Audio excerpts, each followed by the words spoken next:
Esse é o exercício que eu passo na primeira aula do curso. Você vai redigir, faz de conta que você morreu e alguém está escrevendo o seu necrológio. E você vai fazer de conta que nesse necrológio, a pessoa, o personagem do necrológio, que é você mesmo, realizou o que de melhor ela queria na vida. Esquece os defeitos, você conseguiu realizar tudo que você queria de bom. E você vai ser lembrado por isto. O que está lá? Não, eu quero ser lembrado exatamente pelo que eu fiz. Eu eduquei uma pá de gente, essa pá de gente está educando o Brasil. Era isso que eu queria fazer, pô. Deu certo. Eu estou felicíssimo, me considero um homem realizado, ainda tenho coisa para fazer, claro, muita coisa para fazer. Ser embaixador não é uma delas, mas se quiserem, eu até aceito. Mas o que eu tenho que fazer mesmo é pegar todo o meu curso e transformar em livros, publicar sob formato de livro, que fica mais fácil para as gerações seguintes. Sei lá, são 440 aulas, se desse para comprimir isso, digamos, em 30 ou 40 volumes, seria bom. Na verdade, precisa mais. Mas eu estou procurando redatores para me ajudar nisso, porque eu não vou aguentar fazer sozinho. Então, eu ainda tenho serviço para fazer pelos próximos 10 anos. Depois eu tenho o direito de ficar gagá quanto eu quiser. Então, é isso aí. E eu quero ser lembrado exatamente por aquilo que eu fui. Agora, você diz, ele foi ideólogo da direita. Vai merda, pô, qual é? Ideólogo é a mãe, e direita também. A ideóloga é a mãe e direita é o cu da mãe. Vocês são um bando de cagões, porra. Eu sou de uma outra época. Na minha época, os jovens não eram assim. Você veja, quando teve o golpe de 64, a gente estava na esquerda, nós éramos estudantes secundaristas na esquerda. Então, um amigo meu, chamado Otto, ele pensou assim, pô, esses caras vão invadir a União Brasileira de Estudantes Secundários, tem lá a ficha de todo mundo, eles vão prender um bocado de gente. O que eu vou fazer? Vou lá pular o muro e sumir com o arquivo. E ele fez isto.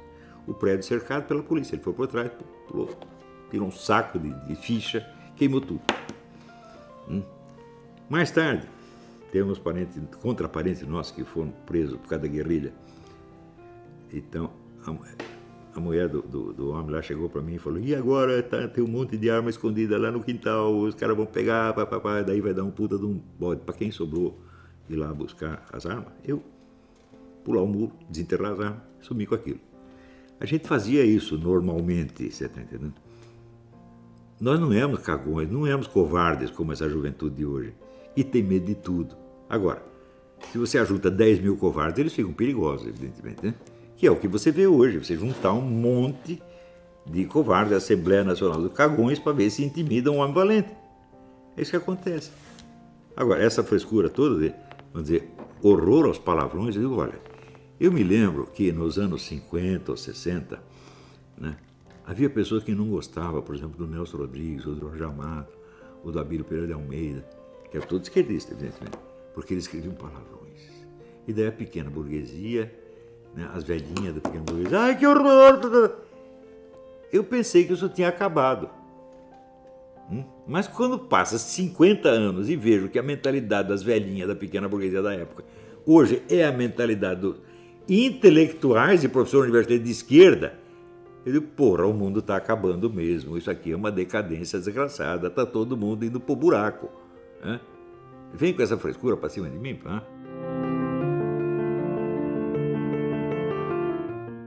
Não tem nenhuma. Eu sou um cientista político e um filósofo da política. Essa que é a diferença. O que é uma filosofia política?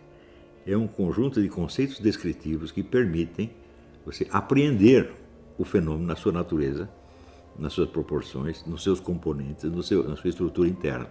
Isto é uma filosofia política.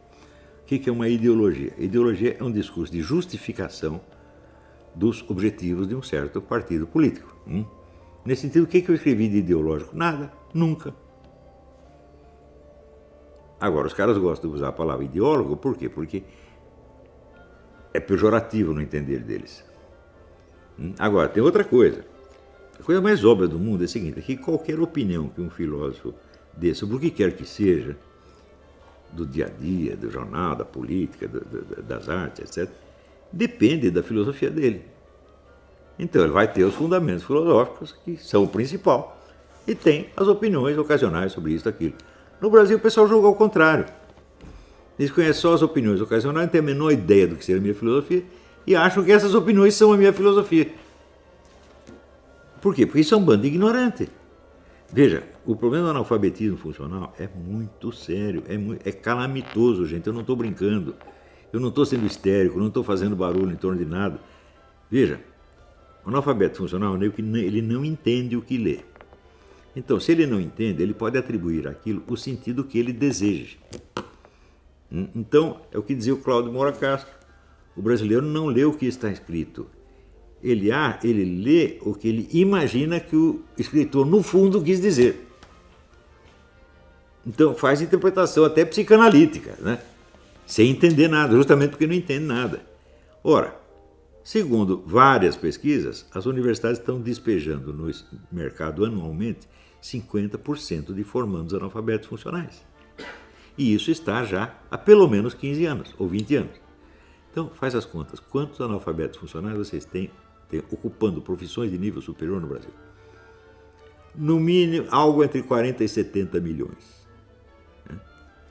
Ou seja, são 70 milhões de incompetentes, ferrando com tudo.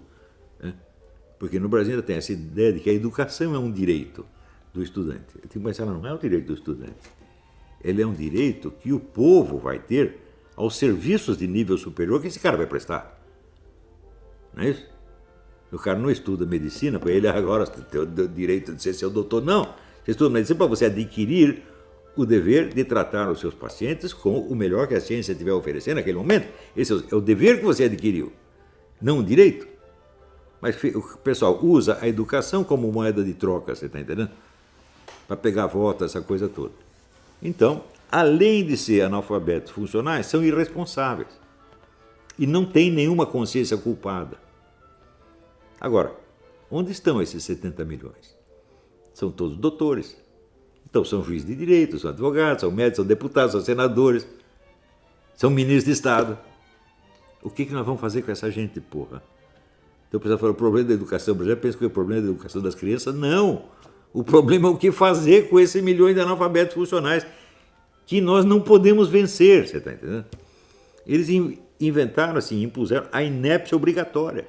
É obrigatório errar, é obrigatório fazer tudo errado, é obrigatório fracassar, é obrigatório sofrer, é obrigatório parar no fundo do poço. É o que eles estão fazendo com o Brasil. Esses ministros todos ficam falando, esse Amorim, isso é tudo analfabeto funcional, eu digo e provo. Eu dou um texto meu para eles interpretar, eles não conseguem. Tanto que as ideias que circulam a meu respeito são ideias de analfabeto funcional. Essa coisa, fascismo, os caras não sabem o que é fascismo. Eu estudei o fascismo, eu sei o que é. Né? E sei, por exemplo, que o único governo fascista que nós tivemos foi o do Getúlio Vargas, do qual o Lula se considerava um herdeiro. Né? Teve cara dizendo o seguinte, o fascismo é contra os direitos trabalhistas. Eu digo, não, o fascismo inventou os direitos trabalhistas. Então eles fazem uma política fascista, não sabem e chamam os outros de fascistas. Então, estão usando, veja,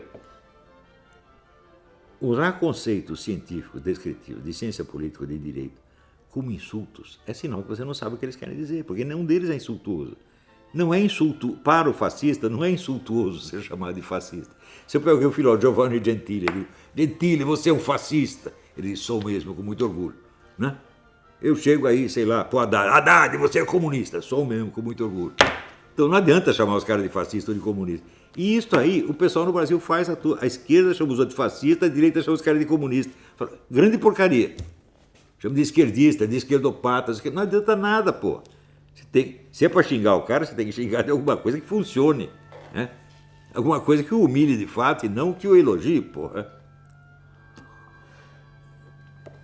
Então, veja, o meu pensamento político é ignorado 100% fora do círculo dos meus alunos. Esse pensamento político está exposto nos 2 cursos de teoria do Estado que eu dei na Universidade Católica do Paraná e em várias apostilas, como, por exemplo, problemas de método nas ciências humanas, etc, etc. Ali está a minha filosofia política. E ela não é uma ideologia, ela não é uma fórmula de sociedade, não é um modelo de sociedade. Eu nunca abri a minha boca para dizer o que a sociedade deve ser. Eu estou interessado em compreender o que ela é, como ela funciona. E o cara que estuda essas coisas, o que acontece? Acontece o que aconteceu com o Felipe Martins. O Felipe Martins estudou todo esse negócio, resultado, ele só faz análise política certa e previsões certas. Ele aprendeu comigo e ele sabe fazer. Os outros não aprendem nada, ficam empinando o narizinho, esse lá, meu fascista, não sei o quê. Pô, fica com essa frescura, né? Então fica cada vez mais burro. Problema deles. Esses caras furam os próprios olhos, tá entendendo?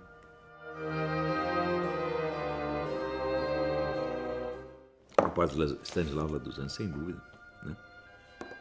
Esse é um tremendo professor, uma coisa que hoje em dia não existe. Ele fazia assim, ele pegava um problema filosófico qualquer, daí ele explicava para você aquele problema do ponto de vista das sucessivas escolas filosóficas. Enquanto ele estava explicando, você dava razão para aquela escola filosófica. Daí passava para outra, ele dizia, não, essa aqui está mais certa. Até chegar hoje, onde ele dava a opinião dele. Tem um professor capaz de fazer isso. Mas nenhum. No Brasil não tem nenhum. Então, isto é um professor de verdade. Porque ele filosofava na sua frente com os elementos que ele pegava da história da filosofia. E você não tem isso. No Brasil, quando você vê as coisas melhores que a universidade prova, são trabalhos escolares. Espécie de análise de texto. Não passa disso.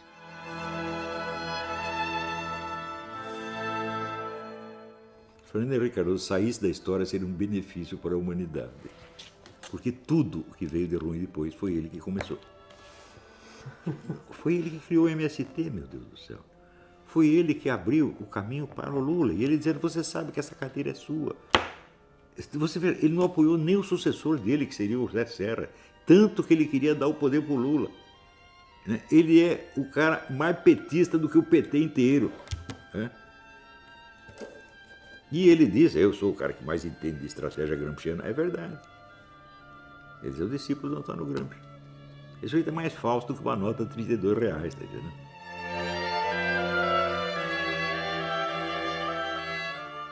A escrava Anastácia. Sabe quem é? Aquela mulher que foi torturada, arrancaram todos os dentes dela, porque ela era muito bonita, a mulher tinha ciúme dela, mandou torturar, arrancar os dentes, etc. E ela só rezava pela dona, só. Nunca teve um instante de raiva. É uma santa. Tu falou assim, essa aqui, a melhor das brasileiras. Tá?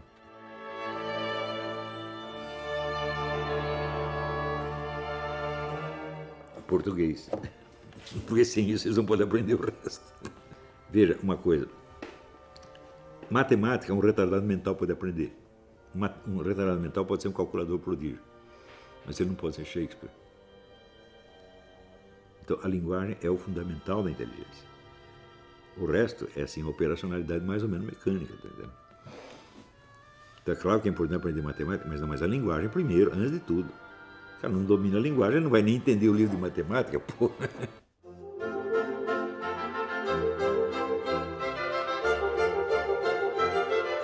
Eu não sei ensinar a criança, né, e não sei ensinar quem não quer aprender. Isso é impossível. Mas isso não é um defeito meu, isso é um limite intrínseco. É? E eu cá entre nós, eu acho que eu sou um baita professor. Né? Às vezes tem pessoas burras que chegam e elas ficam inteligentes. Por quê? Porque ela quer aprender. Agora, se tiver um cara inteligente e não quer aprender, não tem jeito.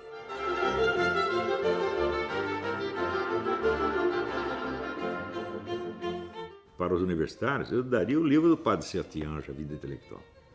Esse foi o livro que decidiu a minha vida. Quando eu li aquilo, eu falei, é isso que eu quero ser quando eu crescer. E eu sou. Eu estou fazendo o que o Padre Sertiange mandou fazer. Eu dei um curso uma vez que a gente chamava de educação liberal, assim, por falta de outro nome, em que eu mandava o pessoal ler um determinado livro em voz alta durante a semana, tinha que ler em voz alta, porque o brasileiro não é visual, ele é auditivo, então um lia para os outros. Né? E nós fizemos isso com 10 livros. Em seguida, eu fazia algo que não era uma análise do livro, que era uma série de elementos em torno do livro que ajudavam a torná-lo mais claro. Por exemplo, o pessoal lia o Crime e Castigo, eu contava a história de Napoleão Bonaparte, que foi, no fundo, a inspiração do personagem Raskolnikov. E assim por diante. Isso sempre funcionou. Né? Isso, para muita gente, foi o início da vida intelectual deles. Não tem nenhum que depois que decaiu, todos foram em frente. eu daria esse tipo de coisa. Depois, você vira, este processo foi adotado por aquele juiz, o Bragalha, né? Márcio Bragalha, onde ele premiava os detentos de uma determinada cadeia, se lessem, cada livro que eles lessem e comentassem, mostrando que tinham entendido o livro, eles tinham a pena reduzida. Isso é muito bom, funcionou. Esse modelo foi adotado na Itália, inclusive. Não se espalhou para o Brasil, porque o resto dos juízes são um bando de invejosos, filho da puta, analfabeto. Né? Então, eu precisava fazer a mesma coisa com eles. Né? Precisava fazer, antes de aplicar o processo aos detentos, tinha que aplicar aos juízes. Eles não leram nada disso também, não estão sabendo de coisa nenhuma. Houve uma época em que juiz de direito era o suprassumo da inteligência no Brasil. Né? Os melhores caras iam trabalhar nisso aí, o juiz de direito, o advogado, né? Desembargador, qualquer coisa assim, mas hoje o negócio está péssimo. É só ter analfabeto funcional, uma coisa horrível.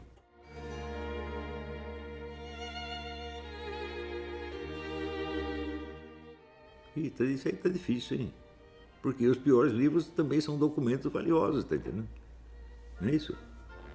A gente precisa ler essa coisa.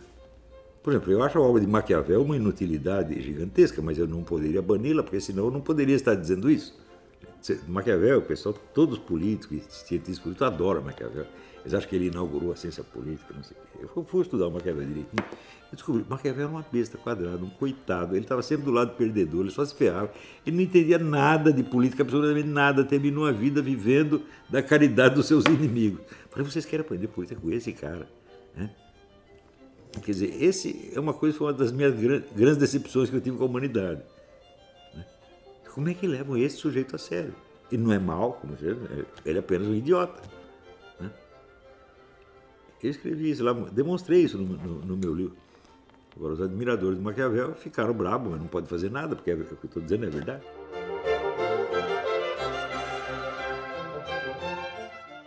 Que eu conheci o Jacob Gorender. Era um intelectual de verdade. Ele escreveu um livro importantíssimo sobre a história brasileira, que é o Escravismo Colonial. Bom, esse é um intelectual de verdade, ele não está brincando. O centro de referência dele é marxista e ele era por causa disso. Mas é um estudioso sério, ele contribuiu de verdade. Eu acho que o Escravismo Colonial é um dos grandes livros que escreveram sobre a história econômica do Brasil. Eu o conheci pessoalmente, é um homem sincero. Né? Gostei muito dele. Infelizmente, ele tinha uma diferença de idade muito grande, porque ele já morreu, né?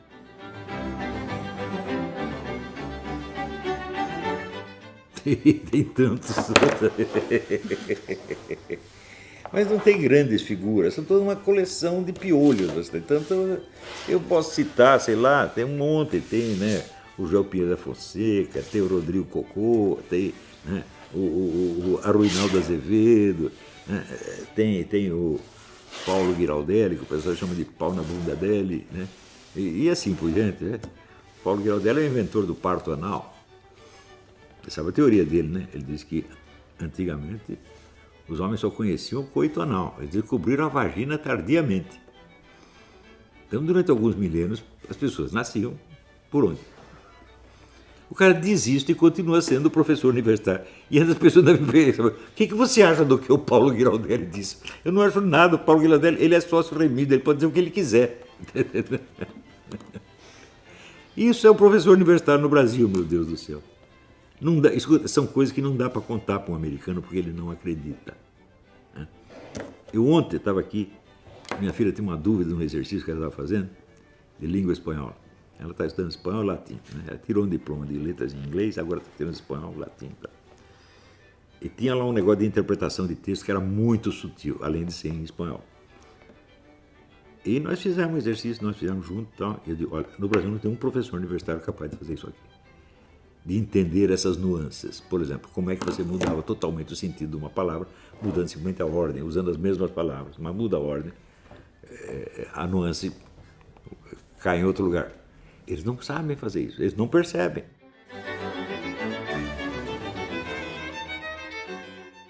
Com a direita eu não sei, mas comigo eu deveria aprender tudo. Se tivessem me consultado nos anos 70, 80, não teriam feito as buradas que fizeram depois. E o PT ainda teria alguma chance. Porque o PT começou com ares de um partido trabalhista. Ele não era um partido trabalhista, ele era um partido comunista, mas com ares de partido trabalhista. Né? E ele podia ter feito sucesso, aí continuar fazendo sucesso, desde que fizesse as coisas direito. Mas você chega lá em cima e diz, bom, agora nós estamos aqui, nós temos, como diz o Zé Deixa, tomar o poder. Porra! Você tem que tomar o poder coisa nenhuma, você vai governar o tempo, vai ter eleição, o outro partido vem e governa depois de você, e você tem que estar pronto para isso. Eles nunca se prepararam para isso, eles se prepararam para chegar lá e ficar para sempre. Eu escrevi isso 20 anos atrás, falou, não se iludam, o PT não vai aceitar o rodízio de poder, nunca. Ele não pode. Por quê? Porque ele é o Partido Comunista.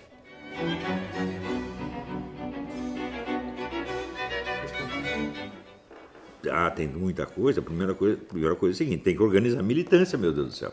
Não existe militância de direita, existe milhares de franco-atiradores. Agora, a esquerda tem militância organizada, ela ficha todo mundo, tem endereço do cara, telefone, CPF, RG, né? E tem a militância paga, inclusive, é absolutamente uma coisa absolutamente necessária. Não pode pagar todo mundo, mas uma parte tem que ter um militante profissional, né? Então, a direita não aprendeu a organizar militância até hoje. Em segundo lugar, que a direita tem que aprender, olha, você não vai entender, aspas, o pensamento político do Olavo de Carvalho lendo artiguinho de jornal e post do Facebook. Você tem que frequentar as aulas, né? Outro dia saiu no jornal de Portugal a seguinte coisa: a obra principal do cara são as 440 aulas do curso online de filosofia. Isso sim é minha obra principal. Agora, eu li o mínimo. Falo, mas o mínimo é o mínimo, porra. Você não entendeu? Hã? Então, você lê o mínimo e já acha que é o máximo. Porra, assim não dá. Então, existe uma filosofia política do Olavo de Carvalho que é uma coisa muito séria. Eu estou muito feliz de ter criado aquilo. Estou muito feliz de ter entendido esses fenômenos, tá entendendo? E sem entender isso, eu jamais poderia ter exercido esta ação que exerci. Os caras que foi por acaso, foi adivinhação, foi por astrologia. Não foi, não. Eu sei como as coisas na sociedade brasileira funcionam, entendo a sociedade brasileira. Isso é uma coisa que eu me queixo muito. Político não tem visão do Brasil inteiro. Né? Assim, todas as classes sociais, todos os grupos, eles não têm. É um negócio regional, ligado ou àquela região, ou àquela classe social, às vezes até àquela família. Tudo é muito provinciano ali.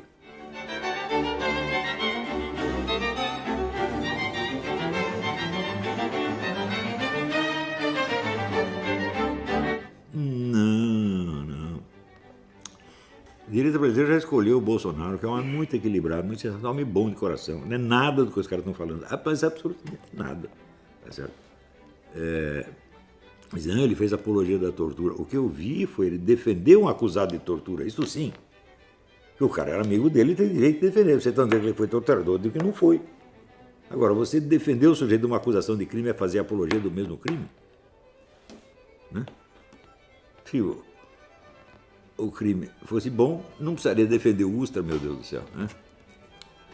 Então, eu acho que a direita brasileira não é propensa, embora haja pessoas radicais no meio, mas são tão poucas, tão fracas. Né? Esses caras que querem... Faz bravata, na verdade, né? Não, eu vou pegar os comuns, na batenta no mundo, e não vai fazer nada, são coitados.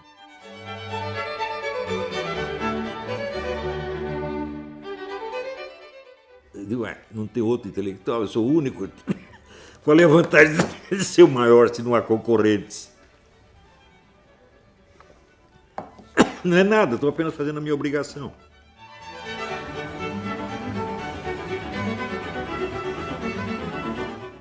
Mas tomar no cu. O que eu responder uma estupidez dessa?